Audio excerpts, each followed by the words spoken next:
بسم الله الرحمن الرحيم.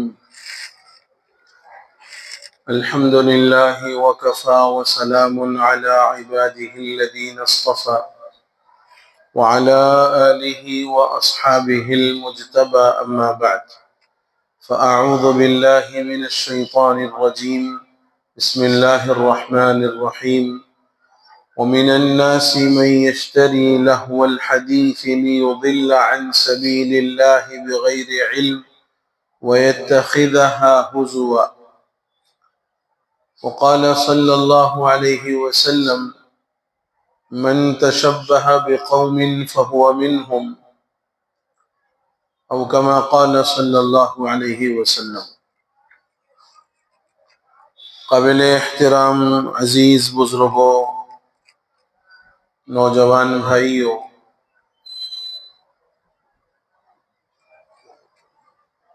اسلام صرف مذہب نہیں بلکہ نظام حیات ہے. مذہب الگ چیز ہے اور نظام حیات الگ چیز ہے.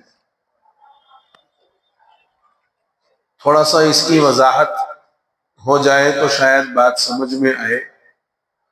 مذہب کہتے ہیں اس چیز کو یا اس عقیدے کو یا اس عمل کو جو انسان دینی جذبے کے تحت کسی کی عبادت بندگی کے تصور کے ساتھ کرے. یہ مذہب ہے. اور نظام حیات کا مطلب یہ ہے کہ انسان کو اپنی زندگی میں جن جن مراحل پر، جن جن مواقع پر رہنمائی کی اور رہبری کی ضرورت ہو، اس شعبہ حیات میں اس کی رہنمائی اور رہبری کی جائے. یہ نظام حیات. تو اسلام صرف مذہب کا نام نہیں ہے. اسلام مذہب ہونے کے ساتھ ساتھ نظام حیات بھی ہے. اسی لیے آپ دیکھیے کہ سو کر اٹھنے سے لے کر پھر سونے تک جتنی ہماری زندگی میں چیزیں پیش آتی رہتی ہیں یا دن بھر میں ہم جن چیزوں سے روبرو ہوتے ہیں، جن کا ہم سے سابقہ ہوتا ہے، ان تمام چیزوں کا حل اور ان تمام چیزوں کے متعلق ہدایات مذہب اسلام میں موجود ہیں کہ نہیں؟ سونے کا طریقہ کیا ہو، سونے کی دعا کیا ہو، برا خواب اگر خواب میں دیکھو تو کیا طریقہ کار ہے اس سے پناہ مانگنے کا. پھر سو کر اٹھنا ہے تو اٹھتے وقت میں اٹھنے کا ادب کیا ہے، دعا کیسے پڑھنی ہے، آنکھ پہلے ملنی ہے، تھوڑی دیر اٹھ کر اپنی جگہ پر بیٹھے رہنا ہے، پھر اس کے بعد اٹھ کر یہ ساری چیزیں. اب اس کے بعد پورا نظام العمل ہے پورے 24 گھنٹے کا. یہ ساری چیزوں کا جو حل ہے یا ان ساری چیزوں کے متعلق جو احکام ہیں مذہب اسلام کے اندر بدرجہ اتم موجود ہیں. اسی لیے یہ بات صاف الفاظ میں کہی جا سکتی ہے کہ اسلام صرف مذہب نہیں، وہ ایک پورا نظام حیات ہے. اب اس پورے نظام حیات میں ایک چیز ایسی ہے جس نے اپنے ماننے والوں کو بار بار سمجھایا اور متعدد مواقع پر یہ بات بتائی کہ دیکھو تم تو مسلمان ہونا، تم مسلمان ہونا یہ تمہارے لائق عمل نہیں ہے.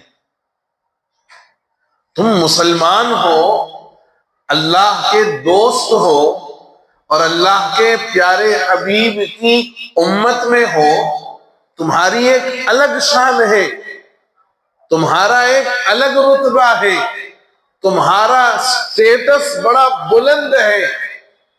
تم یہ اللہ ملیہ جو کام کرتے ہیں تم یہ کام کرنے والے نہیں ہو.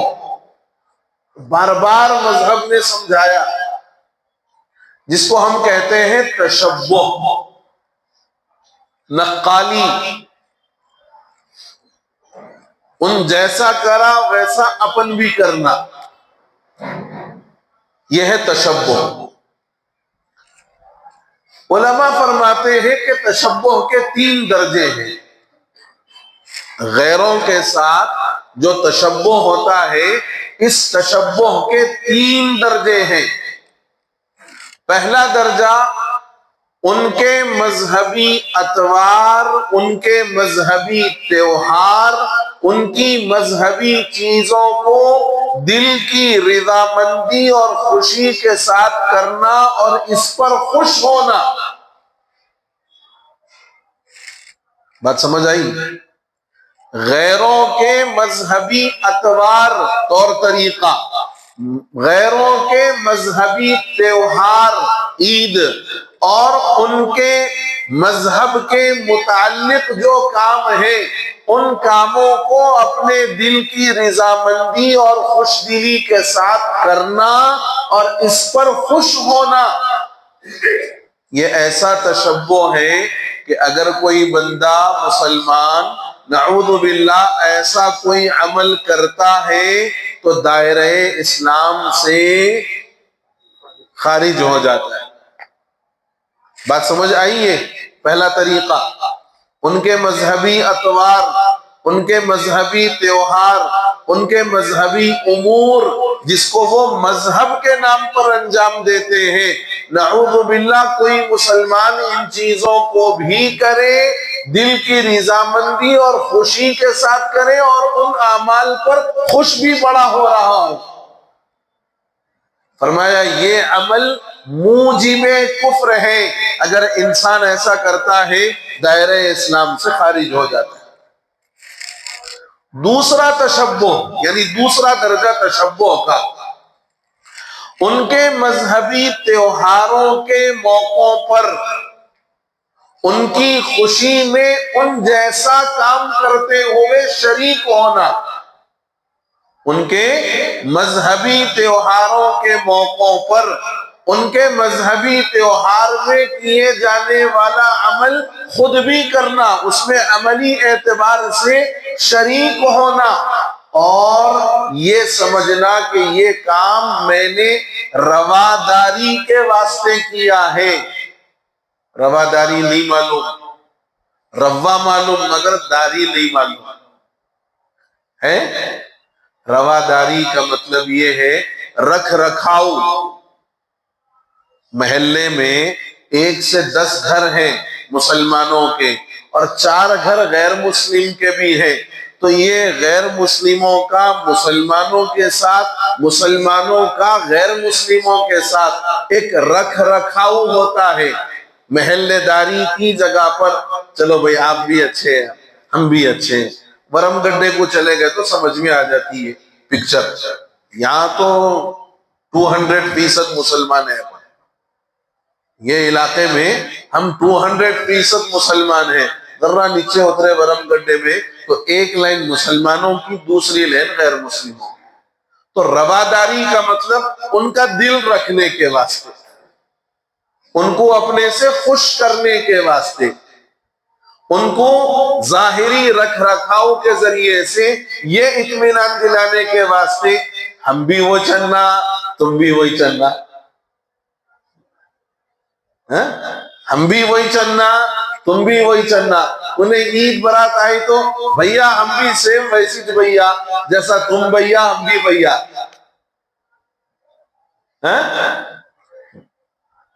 یہ مذہبی تیوہاروں کے موقعوں پر ان کے مذہبی تیوہاروں پر کیے جانے والے کاموں میں مسلمانوں کا بذات خود شریک ہونا، عملی طور پر ان کاموں کو انجام دینا اور دل میں یہ سوچنا کہ میں نے یہ کام ظاہری رواداری کے واسطے، رکھ رکھاؤ کے واسطے کیا ہے، فرمایا یہ عمل بھی موجب کفر ہے، یہ تشبہ بھی موجب کفر ہے۔ حالانکہ خوشی سے کر رہا نہیں کر رہا سیکنڈری، لیکن ظاہری رواداری کے واسطے مذہبی تیوہاروں پر جو کام وہ کرتے ہیں ان کاموں کو مسلمان بھی کرے اور بولے بس رواداری کے واسطے کر رہا ہوں، یہ عمل بھی موجب کفر ہے۔ اور تشبہ کی تیسری قسم وہ ہے وضاقتہ میں، لباسوں تراش میں، لباس تراش و خراش۔ یہ سب لوگوں کے مدرسوں میں جب فارم ملتا نا، وہ فارم میں یہ سب جملے رہتے ہیں۔ یونیفارم اور دوسری چیزیں جو ہوتی ہیں اس کو بولتے ہیں وضاقتہ، ظاہری حلیہ، تراش خراش، کٹنگ داڑھی۔ یہ ان چیزوں میں اگر کوئی مسلمان غیروں کی نقالی کرتا ہے، غیروں کی نقالی کرتا ہے اور یہ سمجھتا ہے کہ بھئی یہ اس وقت ٹوٹلی سوسائٹی کا کام ہے، ایسا سوسائٹی پوری ایسی ہے اس لیے میں بھی یہ کام کر رہا ہوں، فرمایا ایسا تشبہ جو ظاہری وضاقتہ میں، تراش و خراش میں ہے اور ظاہری دکھ کر آنے والی چیزوں میں ہے، اس میں اگر مسلمان غیروں کی نقالی کرتا ہے تو یہ عمل مکروہ ہے، تحریمی ہے۔ یہ عمل مکروہ ہے، تحریمی ہے، یعنی حرام کے قریب، قریب حرام۔ تو تشبہ کے 3 درجے ہوئے۔ تشبہ سمجھ میں آیا پہلے؟ تشبہ کا مطلب نقل کرنا، کاپی کرنا۔ تو اب ظاہری وہ مذہبی تیوہاروں میں مذہبی اطوار، مذہبی طور طریقوں کو اور اس موقع پر کیے جانے والے سارے کاموں کو مسلمان نعوذ باللہ خوش دلی کے ساتھ برضا و رغبت کرے اور اپنے عمل پر وہ خود خوش بھی ہو، موجب کفر ہے یہ عمل۔ دوسری چیز، ان کے مذہبی تیوہاروں پر کیے جانے والے کام جو ان کے مذہبی تیوہار کی ایک علامت ہے، جیسے دیوالی میں بولو نا، لوگ ذرا آنا کم ہو گئے، پتہ نہیں کیوں کم ہو گئے، نہیں معلوم۔ نہیں تو پہلے رہتے تھے، اب وہ تو رہنا بھی شاید ختم ہو گیا، اب معلوم ہے کیسا بھی انہوں ٹائم پہ تو نہیں کھڑا کرتے، لہذا ایک 5-7 منٹ اینڈ میں رہے وقت میں جائیں گے بولے، جیسا ایسا قوم سمجھ لی جیسا ہے۔ تو دیوالی کے موقع پر پٹاخوں کا جلانا، ہولی کے تیوہار کے موقع پر رنگ وغیرہ کا استعمال کرنا، راکھی کے تیوہار کے موقع پر راکھی باندھنا یا بندھوانا، جی تل سنکرانت کے موقع پر ہائے ہائے ہائے ہائے پتنگ اڑانا۔ ہاں اب آگے اور بولو 1-2، دسہرہ کے موقع پر ڈانڈیا کھیلنا، جی نہیں معلوم آپ لوگوں کو؟ دسہرہ کے موقع پر ڈانڈیا کھیلنا اور بے شمار چیزیں ہیں، پونگل کے موقع پر اور جی شیوراتری کے موقع پر اور وہ فلاں جینتی کے موقع پر۔ یہ چھٹیاں لینا پورا یاد رہتا، لیکن کیا ہوتا یاد نہیں رہتا۔ ہم لوگوں کو تو چھٹی نہیں ملتی، دیکھو کوئی بھی ٹائم پہ۔ ارے ہمارے کو عید کو بھی نہیں ملتی حضرت، آپ کو عید کو تو بھی ملتی نا، ہمارے کو عید کو بھی آنا ہے۔ وہ آپس میں مانڈولی کر لینا پڑتا مودن صاحب سے، بھائی آج تم دیکھ لو یارو، میں کل آ جاتا ہوں، ایسا وہ ہے، چھٹی نہیں ہے۔ تو یہ عرض کر رہا تھا کہ ایسے مواقع پر ان کے مذہبی کاموں میں شریک ہونا، اس کو انجام دینا، عنوان یہ لگانا کہ ظاہری رواداری، رکھ رکھاؤ کے واسطے، یہ بھی موجب کفر ہے۔ یہ بھی 2 ہو گئے۔ تیسری چیز، ظاہری وضاقتہ، تراش و خراش کے اندر غیروں کی نقالی کرنا، یہ مکروہ تحریمی یعنی حرام ہے۔ اب یہ تو میں نے تشبہ کے 3 درجات اور اس کا حکم آپ کے سامنے رکھا۔ اب ذرا آپ نبی رحمت صلی اللہ علیہ وسلم کی زبان مبارک سے نکلنے والے ان الفاظ، ان فرامین پر توجہ فرمائیے جس میں حضور صلی اللہ علیہ وسلم نے غیروں کے ساتھ نقالی نہ کرنے کا کس درجہ خیال فرمایا ہے اور حضرات صحابہ کو حکم دیا ہے۔ نبی رحمت صلی اللہ علیہ وسلم ہجرت فرما کر مدینہ منورہ تشریف لے آئے۔ وہاں آپ نے دیکھا کہ یہود سال میں ایک دن روزے کا رکھا کرتے ہیں، یہود سال میں ایک دن روزہ رکھا کرتے ہیں۔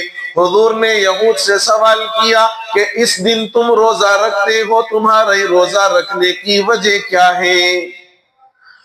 یہود نے جواب دیا کہ یہ وہ دن ہے جس دن اللہ نے موسیٰ کو فرعون سے نجات دی، یہ وہ دن ہے جس دن اللہ نے فرعون سے، بنی اسرائیل کو اس کے مظالم سے، اس کے ظلموں سے نجات دی، اور نجات ملنے کی خوشی پر ہم بطور شکرانے کے روزہ رکھا کرتے ہیں۔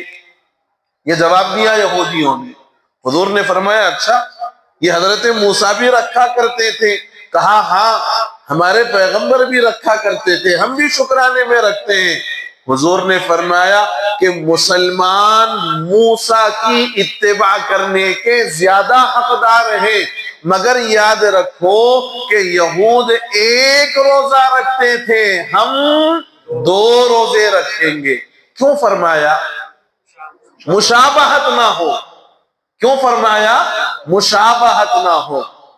آئی بات سمجھ میں؟ ایک مثال۔ دوسری مثال، مدینہ منورہ میں یہود کے 2 اعمال ایسے تھے جو مسلمانوں میں بھی بعض مرتبہ انجام پایا کرتے تھے۔ نمبر 1 کہ یہود کے جب بال سفید ہو جاتے تو وہ اس کو خضاب نہیں کرتے تھے، یہود کے جب بال سفید ہو جاتے تو وہ اس کو خضاب نہیں کرتے تھے۔ حضرت ابو بکر صدیق کے والد حضرت ابو قحافہ رضی اللہ عنہ حضور کی خدمت میں آئے، دیکھا ان کے سر کے اور داڑھی کے سارے بال سفید ہیں۔ حضور نے فرمایا ابو بکر اپنے باپ سے کہو غیروا ھذا الشیب، اس بڑھاپے کو بدل ڈالو، یعنی خضاب لگاؤ، یعنی خضاب لگاؤ۔ یہود خضاب نہیں لگاتے تھے، حضور نے امت کو حکم دیا یہود کی مخالفت میں خضاب لگاؤ۔ دوسرا، یہود کا معمول تھا کہ وہ اپنے جب بال بڑھ جاتے تو بال سر کے پیچھے کی طرف کر دیتے، مانگ نہیں نکالتے، بال سر کے پیچھے کر دیتے، مانگ نہیں نکالتے۔ حضور نے جب دیکھا کہ یہود کا بال رکھنے کے وقت میں یہ طریقہ ہے تو حضور نے مسلمانوں کو حکم دیا کہ درمیان سے مانگ نکال کر بال رکھو۔ کیوں فرمایا؟ مشابہت نہ ہو۔ کیوں فرمایا؟ مشابہت نہ ہو۔ ایک صحابی ہے حضرت ابو یعلا رضی اللہ عنہ، وہ ایک مرتبہ مجلس میں بیٹھے ہوئے ہیں اور بیٹھ کر انہوں نے اپنے خادمین سے کہا کہ بھائی پانی پلاؤ۔ ان کے خادمین میں ایک مجوسی تھا، آگ کی پوجا کرنے والا۔ وہ مجوسی آپ کو چاندی کے پیالے میں پانی لے کر کے پیش کرنے لگا، چاندی کے پیالے میں پانی ڈالا، لے جا کر وہ پیش کرنے لگا۔ جب آپ نے دیکھا کہ یہ تو چاندی کے برتن کے اندر پانی لے آیا ہے، آپ نے وہ برتن اور وہ پانی دونوں پھینک دیے۔ فرمایا حضور نے اس سے بھی منع فرمایا، یہود اپنے کبر کو، اپنے بڑکپن کو اور اپنے غرور کو ظاہر کرنے کے لیے سونے اور چاندی کے برتن میں پانی پیتے ہیں، مسلمان سونے اور چاندی کے برتن میں پانی بھی نہ پیے، کھانا بھی نہ کھائے۔ آپ غور کر کے دیکھو کہ کس قدر ان کی مشابہت سے بچنے کا حکم دیا گیا ہے۔ یہ تو زندگی گزارنے کے مواقع پر ہیں۔ حضور نے فرمایا کہ میت کو جب قبر میں دفناؤ تو لہدی قبر بنا کر کے دفناؤ، لہدی قبر بنا کر کے دفناؤ، اس لیے کہ یہود بغلی قبر نہیں بناتے، وہ سیدھا گڑھا کرتے ہیں، اس کے اندر اپنے مردے کو ڈال دیتے ہیں۔ اپنے پاس بھی کوئی اتنا خاص رواج نہیں ہے لہدی بنانے کا، اتنا خاص رواج نہیں۔ لہدی کیسی ہوتی؟ قبر کھودنے کے بعد پھر دیوار کے اندر کے حصے میں اتنی جگہ بنائی جاتی ہے اور اتنا ڈوغن کیا جاتا کہ میت کو قبلہ رخ کر کے سیدھی کروٹ پر لٹا دیا جائے، تو گویا وہ قبر کے اندر ایک باکس ہے کہ آپ میت کو سیدھا کروٹ پر اس کے اندر کر دو تو انہیں کروٹ ہو گیا۔ یا اپنے پاس کروٹ کیسا کرتے؟ منڈی پلٹاتے، اور انہیں بول کے گیا تم پلٹاتے کس پلٹا دے تو میں بول کے۔ سوچنے والی بات ہے بھائی۔ میں ایک سال 1.5 سال قبل شاید وہ نصاب اہل خدمات شرعیہ کے حوالے سے جنازے کے پورے مسائل بیان کرا تھا، اس کے اندر ہے کہ میت کو سیدھی کروٹ قبلہ رخ لٹانا ہے، منڈی نہیں کرنا ہے۔ اور اس کا بہترین طریقہ یہ ہے کہ جو دیوار ان کی پیٹھ کی طرف ہے وہاں سے ان کو قبلہ رخ سیدھی کروٹ پر کر دو، اور پھر پتھر جو لگاتے ہیں اپنے پاس وہ پتھر لگا دو تو وہ بالکل اسی حالت میں ہے۔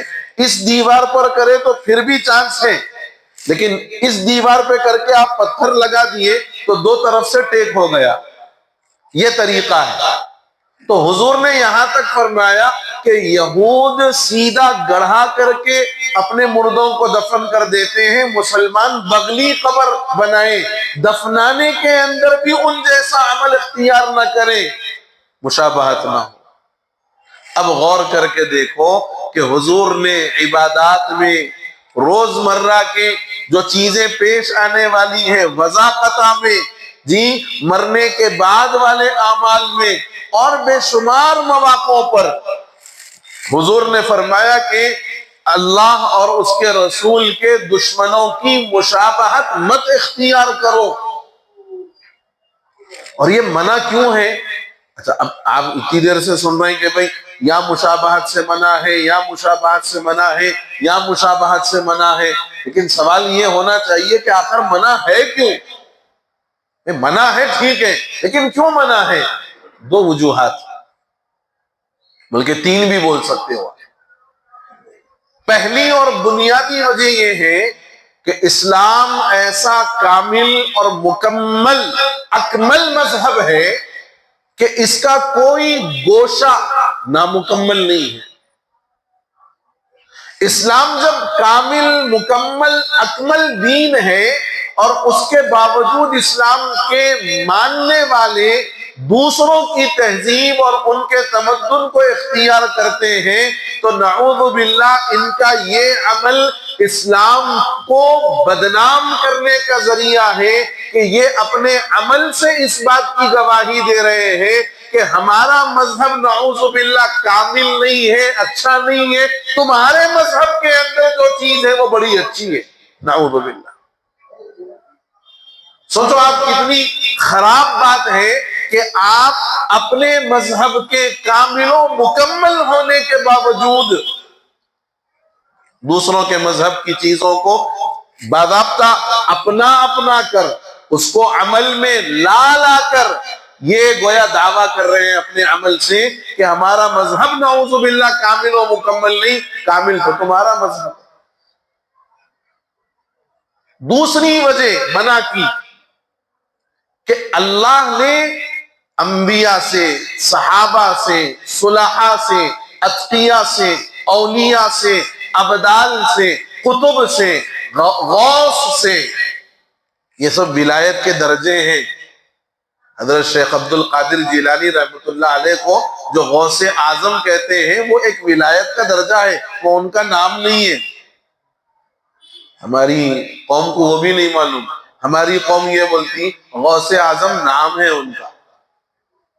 ان کا نام شیخ عبد القادر جیلانی، ان کا اصل نام عبد القادر، جیلان ان کے گاؤں کا نام، اس کی طرف نسبت کرتے ہوئے جیلانی ہے۔ اب وہ جیم نہیں آ رہا بولنے تو وہاں پر گیلانی کر دے رہے ہیں۔ ان کے ابھی حال ہی میں ان کے خانوادے کے کوئی صاحب نسبت بزرگ آئے تھے حیدرآباد. خیر،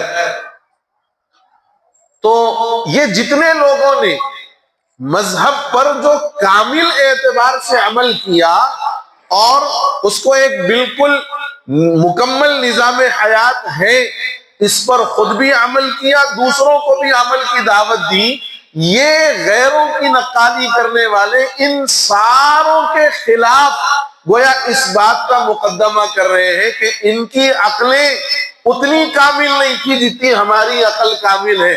ان کو سمجھ میں نہیں آیا کہ وہ کامل ہے یا مکمل ہے یا نہیں ہے. ہمارے کو سمجھ میں آیا، نعوذ باللہ، ہمارے کو ہمارا مذہب کامل نہیں دکھ رہا، دوسروں کا اچھا دکھ رہا، اس واسطے ہم وہ کام کریں گے. ان ساروں کی عقلوں پر گویا ان کی طرف سے الزام ہے. یہ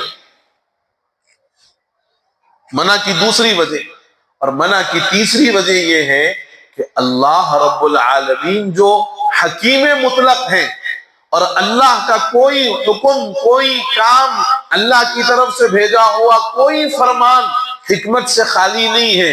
اللہ نے فرمایا الیوم اکملت لکم دینکم، تمہارا دین ہم نے مکمل کر دیا. اب ادھر ادھر جھانکنے، تاکنے، دیکھنے، دکھانے کی کوئی ضرورت نہیں ہے. جو تمہارا مذہب ہے وہ بڑا اچھا مذہب ہے. لیکن ہم نعوذ باللہ دوسروں کی نقالی کر کے اس بات کو گویا پیش کر رہے ہیں عمل کے ذریعے سے کہ صاحب نہیں، یہ اتنا پرفیکٹ نہیں ہے. پرفیکشن یہاں ہے. اس کی اصل وجہ یہ ہے کہ اسلام نے عید برات کے موقع پر ناچنے، گانے، کھیلنے، کودنے، اچھلنے اور آپے سے باہر ہونے کی اجازت نہیں دی.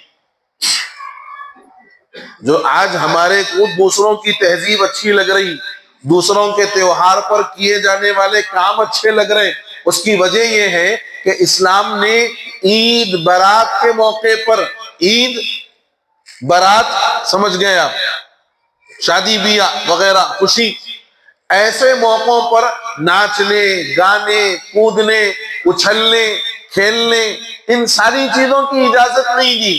اسلام نے کہا اللہ نے انسان بنایا، مسلمان بنایا، انسان ہی رہو، مسلمان بنو، حیوان اور جانور مت بن جاؤ. حیوان اور جانور مت بن جاؤ کہ ادھر سے ادھر کود رہے ہیں، اچھل رہے ہیں، ناچ رہے ہیں مور کی طرح. جی یہ سب جو چیزیں ہو رہی ہیں، اللہ نے فرمایا کہ تم اشرف المخلوقات ہو، انسان ہو، پکے مسلمان ہو، یہ مسلمان پنے میں رہو، اپنا یہ مسلمان پن ختم مت کرو. لیکن ہمارے نوجوانوں کو اور ہمارے ادھیڑ عمر کے لوگوں کو، ہمارے بڑوں کو، یہ ساروں کو یہ چیزیں اچھی نہیں لگ رہی. بولے وداؤٹ انٹرٹینمنٹ کوئی فنکشن نہیں ہے صاحب. وداؤٹ انٹرٹینمنٹ کچھ نہیں. وہ بولے آرکیسٹرا، بولے تو کیا رہے، ناچنے گانے والیوں کو مگاتا کیا، ایسا بدنام کرتے. تو بولے سب غزل کا پروگرام رکھیں گے. بولے وہ تو بری بات، گانا بجانا، ناچنے گانے والے، یہ نہیں، غزل کا پروگرام تہذیبی ورثہ ہے جو ہم دے رہے ہیں. کسی کو غزل معلوم نہ غزل کا مطلع معلوم، نہ کسی کو غزل کا مقطع معلوم، کچھ نہیں معلوم. وہ بھی ایک شو پٹ اپ ہو گیا ہو. اور اگر وہ ہو بھی رہا ہے تو بہرحال اس کے اندر بھی گانا بجانا موجود ہے. کیا ہو گیا ہم مسلمانوں کو کہ ہمارا دین اتنا کامل اور مکمل ہونے کے باوجود ہم ہمیشہ غیروں کی نقالی پر مر مٹنے کو تیار ہیں. اب آپ دیکھو سنکرانتی کی چھٹی آئے گی، آپ دیکھو ہماری نسل کو، مسلمان نسل کو، ایک بچہ آیا، موزن صاحب کہاں گئے موزن صاحب ہے پرسوں کیا بولا بچہ، وہ بچہ آ کے کیا بولا، مسلمان بچہ ٹوپی لگا لے کے تھا، کیا بولا، زور سے بولو آپ، اوپر پتنگ آئی مول صاحب ذرا کھول کے دیو آپ کو ثواب ملتا. مول صاحب بولا اوپر پتنگ گیری کہتے کٹ کے. اب انہیں آیا دیکھنے کے واسطے، ارے بھائی اوپر تو لاکھ ہے، اب جا نہیں سکتے، تو آ کے موزن صاحب سے منت سماجت کر رہا. بولا مول صاحب 2 پتنگا ہے، آپ دیو مول صاحب آپ کو ثواب ملتا. تو میں پوچھا پھر اس سے کیا ملتا بیٹے، بولے ثواب ملتا مول صاحب. بولے بیٹا ایسا ثواب نہیں، ایسا عذاب ہونے دو ہمارے کو، مگر آپ کو نہیں دیتے ہم۔